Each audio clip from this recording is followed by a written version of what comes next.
hard to believe that for the first time since 2012, Dublin have lost 3 games in the league, which is astonishing, really. I suppose it just goes to show their dominance in recent years. And, all is not well in the camp for the main reason being that they've got so many injuries. Cormac Costello and Paddy Andrews both hobbled off injured in the second half against Tyrone, and John Small seemed to pick up a hamstring injury as well. So there are 3 key players that Dublin are likely to be without.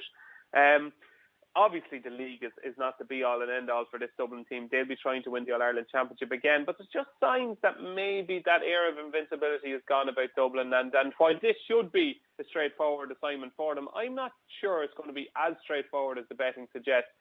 Cavan have only had 2 home games in the league so far. They've played 4 games away from Presney Park. Of their 2 home games, they were very, very unlucky against Kerry. They were beaten 16 points to 13. They led for long periods. I think it was only with 4 minutes to go that Kerry actually hit the front. And then their best performance of the campaign came on home soil when they beat Roscommon 3-13, 13 points, a 9-point win.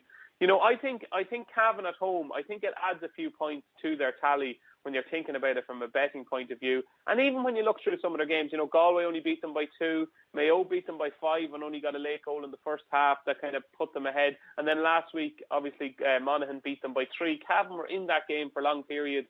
And I just think on home soil, Keane Mackey is back playing well, scored a good goal against Monaghan. Garrod McKiernan is starting to come back to himself.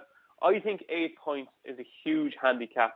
I think it's too much. I think it's too generous. I thought it might be 5 or 6 points, given that Cavan are on home soil, and I could see Cavan starting really well here. I think Cavan +8 is a great bet. I think Cavan to lead at half time is a great bet, and I think you might even look at a double result, perhaps Cavan to lead at half time and then Dublin to lead at full time, as Dublin's superiority is sure to win out towards the latter stages.